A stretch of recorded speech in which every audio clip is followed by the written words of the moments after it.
Loose Four Nations NHL talk. I got to lead here, Z, with a fun one. Apparently, offspring of like star NHLers are thriving of late. There's the obvious with like Brady and Matthew Tkachuk. Biz Nasty famously said that Big Walt's sperm should be in the Hall of Fame. I love that for him. But we got a couple other ones. First one, and like this one obviously comes with the caveat that I think he would give this up to, have his dad back in a heartbeat. But Johnny Gaudreau Jr., it was his birthday, and he was at a Blue Jackets game, and the entire arena sang happy birthday to him. Oh, that rules. That rocks so goddamn hard. So shout out little Johnny Gaudreau Jr. Kid's going to be a rock star. And just imagine like later on in life, people being like, your dad was an absolute stud. He's like, was he though? And you show him that video of everyone serenading him as like a 1-year-old. He's like, okay, yeah, my dad must have been pretty cool. Pretty cool. Yeah. But the other one, Z, did you see the total flub by Lazarus the other day? No. So like, and granted, for a Rangers fan, like I actually have no problem with Lazarus, his co-host on his podcast, maybe a different story, but like Lazarus is a cool dude. Apparently he was on a call for something, and it was Ovechkin scoring. I don't know if it was the hat trick goal or which goal it was, but like Ovi obviously popping off. And Lazarus calls out, I think he posted it on Twitter or something. He says, wow, what a great memory for that kid that Ovechkin just skated over to. It was Ovechkin's son. Just incredible. Like, I love Johnny. I love him. He got ratioed pretty hard, which like good for him. Like that's funny. Like nothing wrong with that. But yeah, kids of stud NHLers are on the rise. Good for all of them. As if they didn't already have a lot going for them. Yeah, now it's good to know that, it's got something good going on for him. Before that, it was nothing. Right. But all right, we can move past that. Let's talk about something a little bit less fun. I don't know, Z, are you up for doing your tweet read, or do we just want to sum up what happened between Akeem Aliu and PK Subban? I'll be honest with you. I saw the first tweet and I was like, this is the exact like Twitter thread that I want nothing to do with. Like, it's just shitty. And the first tweet being what PK Subban said? I guess Akeem Aliu's response, but just the conversation around it in general. I'm like, oh, I'm exhausted. Like, this is exhausting. Yeah. But I mean, it's just, that was the one thing, that whole situation was the one thing that really could have really ruined the Four Nations for me. It ruined a lot of the tweets around the Four Nations tournament. Was just and I get it. It's like, this is where we're at now, but the political stuff, I was like, this sucks. I was like, can't we just fucking be happy for fucking a week and a half? No, but it's unavoidable. That's the thing. That's what sucks. But I think generally I would agree with you, but if I were a Canadian, I would be pissed and lashing out against stuff. Everyone's mad at them doing the anthem and stuff. Dude, I don't give a fuck. Yeah. If I lived in Canada and Donald Trump said that he was gonna make me be his 51st state, ridiculous. I wouldn't react kindly. I don't know. No, fuck no. So I get it, but all right, we can leave it be, I guess. I know this makes Z uncomfortable, but basically PK Subban supported Trump. Akeem Aliu told him how horrible of a person he is, and we can just move on from that. If you guys want to go check it out, there's plenty to be seen, and it's not hard to find. So we'll leave that to you guys. Yeah. We'll just move on. USA versus Canada. I don't know what specifically we want to get into here, Z, but obviously not the outcome we wanted. I think end of the day, though, we can all agree that the fact that the game went to overtime and ended the way it did, still positive for hockey.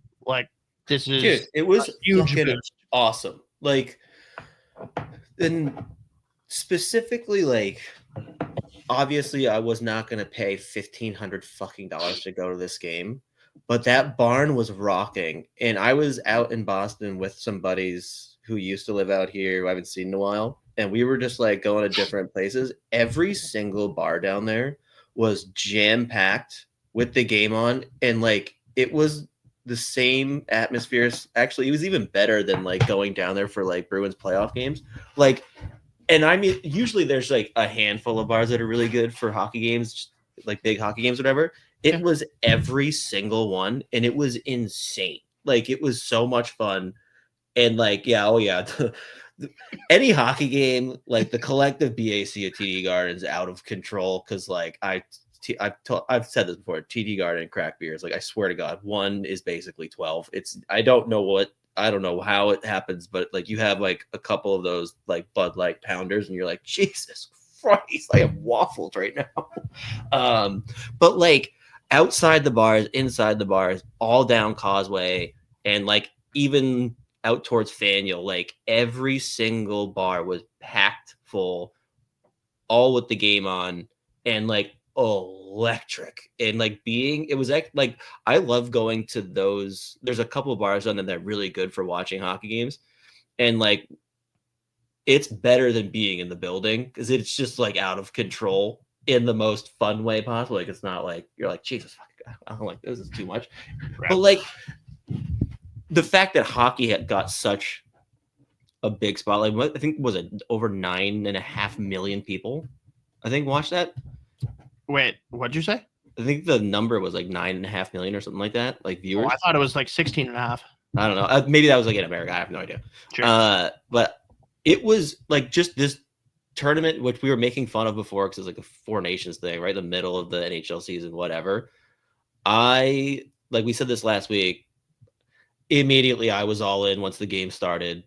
And like the fact that the players were so into it is really what drove that. Obviously, like so much better than any All-Star weekend or like whatever other like World Championships. And like that's something like Dylan Larkin said too. He was just like, people should, like, players that have the opportunity to go play in the World Championships, like obviously at the end of the season, if you're not in the playoffs, like players have like looked down on that tournament in general.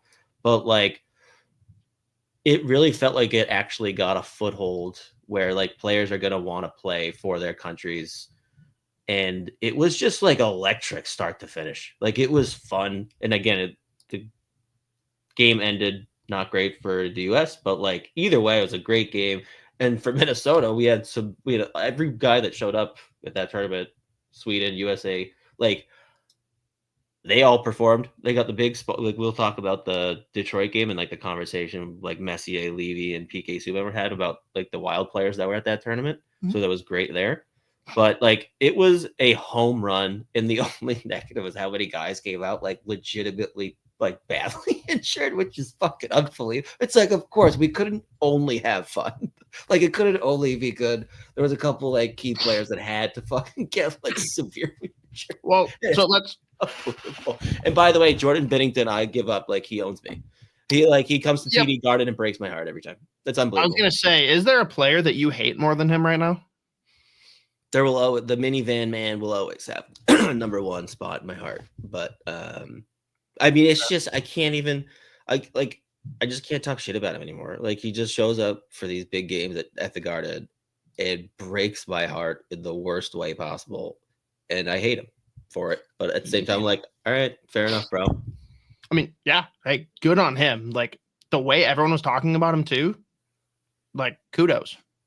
Mm-hmm. He did the thing. He looked awesome in that game, whereas he did not any other point of the tournament. You're still, if you're Canada, you're still very worried about goaltending going into the Olympics. Yeah, I guess depends who's behind the bench. Like they could just get over the beef they have with Logan Thompson, you know. But either way, it's not the same level as the other. Yeah. Like because the difference is this was a one game thing, right? Like you had to be one of the two teams that got through the pool play, and then it was a one game. That's it. In the Olympics, you're gonna have pool play, and then there's gonna be like an actual bracket, right? Like you're not gonna get that level of Binnington if it is Binnington, right? But you're not gonna get that 3 games in a row. Like that's just not Well, even those games though, too, it's like the goals he let in. It's like, bro, what the fuck? Yeah. But then, of course, in overtime, Jesus Christ, like, come on, man, this is fucking unbelievable. Yeah, like, what the fuck, dude? So you talked about like everyone getting hurt, which is like the big negative to this, and why they don't want to do it at this time. But again, we're never going to do it before the season, so like we can stop talking about that. But who's the asshole, Z? Minnesota Wild medical staff or the Boston Bruins? Yeah, that was weird. I mean, Jesus Christ. Like, first of all, it's crazy that like McAvoy got really badly hurt in that first game against Finland, and then watching him run around against Canada. Huh. And I had no idea because he was running around throwing vicious body checks start to finish, taking hits too, and you would have had no idea that he had like such a bad injury apparently. But yeah, it was another one where it's just like I don't know why, but it's like another weird Twitter beef that I can't get out of is like Bruins versus Wild. Like ever since that fucking like Frederick Kaprizov thing, like I've just been caught in the middle. Like every Wild Bruins game is like anarchy, like super physical. Everyone hates each other. I'm like, well, can I have one good day? I have one day of peace. The answer is no. So it was like another one where I was like, you gotta be fucking kidding me. I was surprised that the Bruins went as public as they did. And I know they were fucking like really upset about it, obviously. But I mean, it's not like they haven't had their own hiccups in the past too. Like specifically, I think with McAvoy, now that I think about it. But I mean, yeah, I mean, obviously just a really shitty situation and it was like a confusing one too. And like, I didn't realize like McAvoy was in the hospital for like 3 or 4 days. Like that's crazy. Yeah. And then he's in that massive sling, very questionable return this season. And it's like with the Bruins specifically too, it's just like, as they should probably be at this point, giving up on making the playoffs, because even if they make the playoffs, what's the fucking point? They stink. But like we also get the news Lindholm probably not returning the regular season, so like all of their defensemen are hurt. Like everyone's hurt, they stink. It's like it was just like rubbing salt in the wounds. But I mean, I don't know. Like it was just like something that once again, this weird Wild Bruins thing. I was just like, come the fuck on. Like this sucks. This is really annoying. But it was great. Like it was like the level of detail, that's how that's how petty and angry the Bruins felt. Like the fact that they put out so much detail in that statement, they never do that ever. Like they never go like it was like step by step, this is what happened.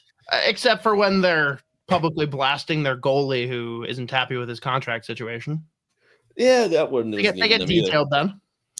Yeah, that one was that one was interesting because I mean that didn't start with them either. Yeah. What happens when it goes on a podcast and bitches? I suppose that's what happens. But yeah, okay, fair enough on that. Are there any players that you can definitively say are out for the Olympics based on how they performed here? Let's focus on USA. Let's just stick with the US because that's all we care about. Yeah, I mean, I don't know if I'll be able to do like, say definitively in or out or whatever, but like the ones that came under the most fire that I really wasn't expecting, like Kyle Connor, that was like watching how like the evolution of this tournament for him, and like Adam Fox like was bad. Like he would like at no point in any of these games did he play well, and I mean like. We were very happy for a guy like Zach Werenski making the team with how good of a season he's having. He leads it. He has 6 assists in the tournament. I think that led the tournament in scoring, which is crazy. But like some of those performances, and then like combined with the fact like Dylan Larkin, who came in looking at like a pretty limited role, most likely elevates his play to another level that we haven't really had the opportunity to see in big games in Detroit, because I mean they haven't made the playoffs since his rookie year. But like I think those were the performances I was most surprised by, like guys like Kyle Connor, Adam Fox at this, and like Tegrity just said like Jack Hughes was absent seemingly. Like some of the players I really was expecting to go off and like was pretty confident about it, just like no shows almost. So like it was so I mean, I'm not going to say like definitively in or out. Sure.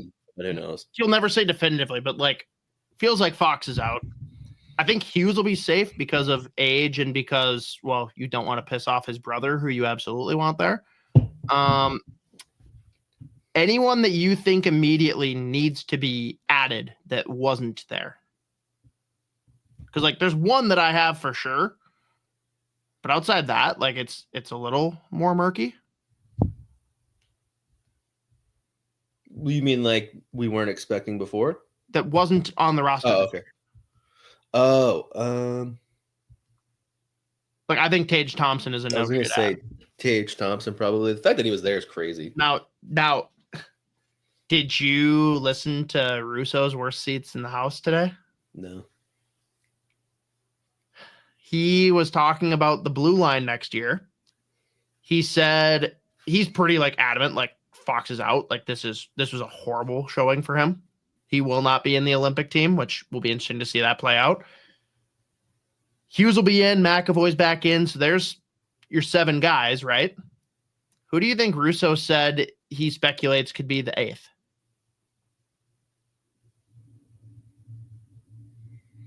Tell me he threw out Zeev. Zeev Boyum.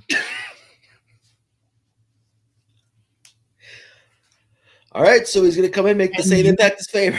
Can you imagine what people are going to say? Like, it'd be one thing if, like, there was a different GM that was running USA and they brought in Zeev Boyum. People would be like, oh, this is cool. With Billy Guerin, it's going to be full-on nepotism. Like, people are still saying that about Brock, and he was tied for the best defenseman on the team. Or would you say that he was the 1B, maybe? Yeah. I mean, by the end of the tournament, he was their most used defenseman. Like, can you imagine though? I would be shocked. But the argument from Russo is like he can step in and fill like more of the offensive role if you really need him to. But it's more like, hey, this is a guy that's gonna be part of Team USA for a long time, especially if Bill Guerin's running the shit. Get him out there and just get a taste. He's not gonna play, but let him soak it in. And guess what? Is there a guy that's accomplished more in such a short window of time than him? Dude's a fucking winner. In a year span, he has 2 gold medals in the national championship. And who knows? They could go on a run and win another natty this year. Can you imagine him winning back-to-back championships?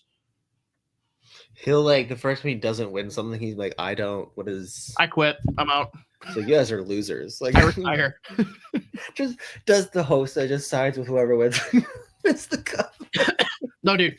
The 1 year deal solely. He comes in, is a catalyst for the Wild getting past the first round for the first time in over a decade. And then they lose in the next round. He's like, fuck this shit. Trade me. Yeah, he's like, well, this isn't how I roll. This isn't how I play hockey, actually. I play 78 million games a year. And it's fine. 30 minutes a night. I don't know. That feels pretty crazy. Consider we haven't seen him lace up for a single NHL game yet. And plus you have guys like Hudson, like who we've seen play really well with Team USA and play really well so far in the short stint in the NHL. So it feels aggressive considering he's still playing college hockey, but like the logic as far as like assuming he comes in and just continues down the path that he's on, which is crazy. But I mean, like my response, so tomorrow, Joe and I are going to record with him for this week's episode of Fellowship of the Rink. And I need to know what it was like fighting EJ Emery, who is 1 million feet tall and like 400 pounds of pure raw muscle. Not Zeev. Russo. Oh damn! I thought you were just saying Zeev. Oh, we just had Zeev on. We won't get. I know that's what I was like in my head. I was like, that's weird. No, you said you need. I thought you were talking about Russo, but all right, sorry, but no, like. My direct like statement to Russo is like, this sounds like something that fucking me and Z would say. Like, why are you saying this? Like he was like definitive about it? Not definitive. He's like, I think that would be a good move and I could see it happening. It wasn't like he will be on the team, but it's like for that 8 spot, like, cause that's the only thing that's open, right? Like he thinks the 7 are pretty much set short of someone just going off. It's like, I think, a good option for the 8 spot. I mean, I also still think it's like, I don't think it's like super reasonable to just automatically like, yeah, this is what Fox is like all the time. Like he's had a bad year on a really weird team, and like he did not show up this tournament. I am a New York Rangers hater. Yeah. Notedly. I've never been on the Adam Fox bandwagon. He is a great NHL defenseman. I didn't think he should have won the Norris. Like he should have been in the discussion, sure, but like for me, especially in this tournament, when you have to factor in like some of the elite teams you're going to play against, his skating scares me a little bit at times.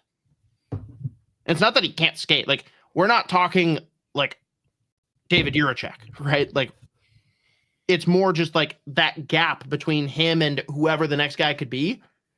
It makes a difference. And this being somewhat of a tryout, like if this was the tryout, he's not making the team. Yeah, right. Yeah. That doesn't mean that he can't come out and like go off the rest of this year or next year and still make the team. I'm not saying it's like definitive, but the fact that Russo basically made it sound definitive, that says something to me. Because he's probably not pulling that out of nowhere. He usually heard it from someone.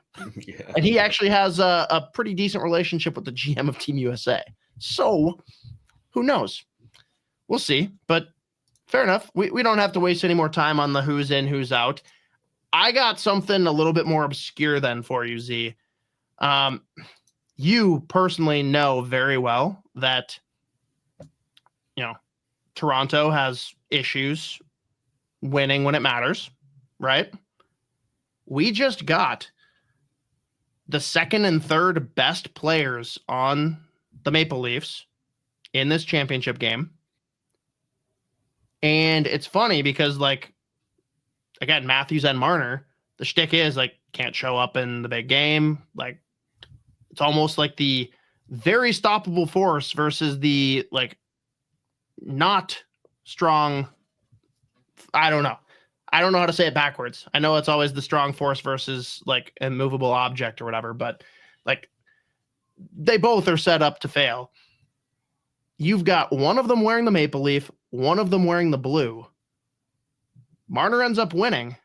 Do the Toronto Maple Leafs just need to get rid of the blue? Is that the problem? Is that what's holding them back? That's it. They don't even have to be red. It's just can't be blue. There you go. Actually, I mean, for Isha, the only way that we might get Isha to not like just ravage anything Toronto, if they were green and it looked like a pot leaf, Isha would be all in. Yeah. Like instantly. How do you not? How do you not? Yeah. No.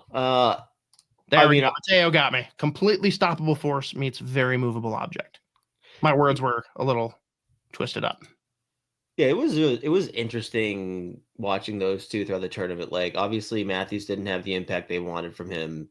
It was interesting too, just like that line in general. That's what we looked at. Like, that was the one that we're like, oh, that might pop. Like, that is a scary trio to be playing on the same line for like against like best of the best.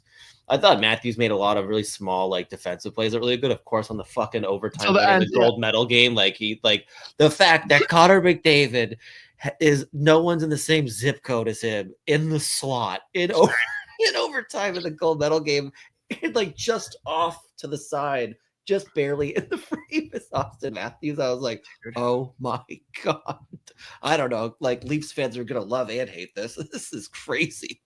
Yeah. But there was that guy that was on a Montreal fan that was on with Blackburn on What Chaos.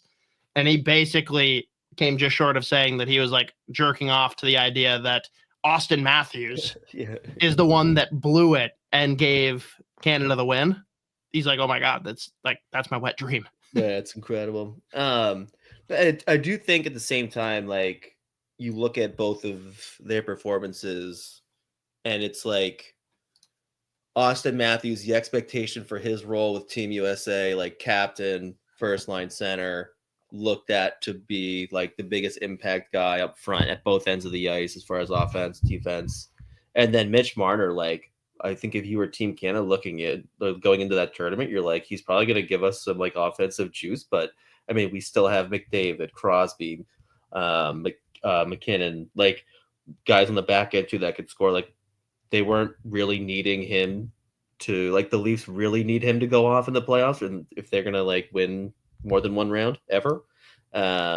So I think like the level of expectations obviously like going to factor in for both of them, and it's just very different.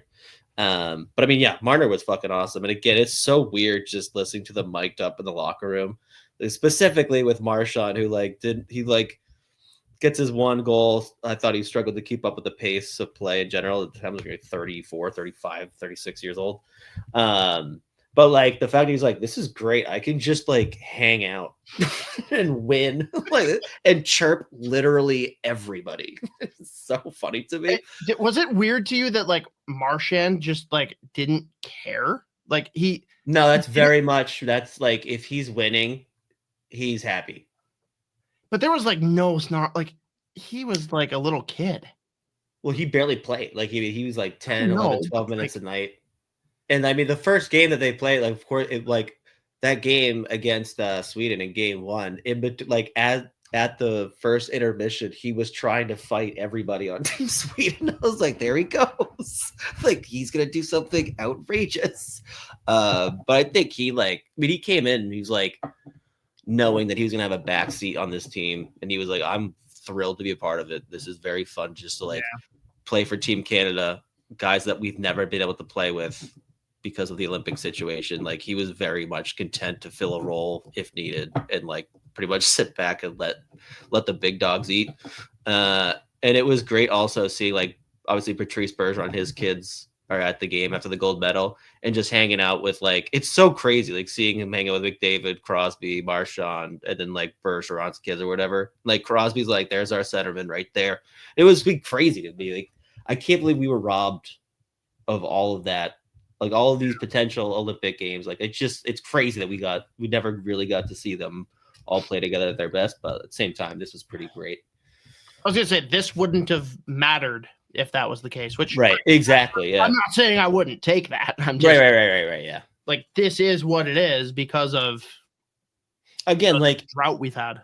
And the players all could have been like, whatever. Yeah, this is great that we get the opportunity, but you know, it's the middle of the season. A lot of us are playing for like a Stanley Cup or whatever. Like, let's just make sure we don't get hurt, but play some fun hockey. No, they were fucking balls to the walls. They wanted to win. Like, again, obviously, I was sad that USA didn't win gold, but like seeing how fucking fired up like McDavid was every time he put the puck in the net, or just like anyone scored for Team Canada, that's sick. Like it's just cool seeing all of like how fired up they get about this tournament, and that's what's like really going to catapult, obviously, like guys playing for like Team USA, Team Canada, all that stuff. So it was like I just thought that was a massive win, obviously for the NHL. When you look at like the viewership and like how much traction it got outside of the traditional like hockey media, it was great. Yeah, and then you followed up with a pretty brutal slate of games that weekend. Oh my God. But whatever. We can move past that.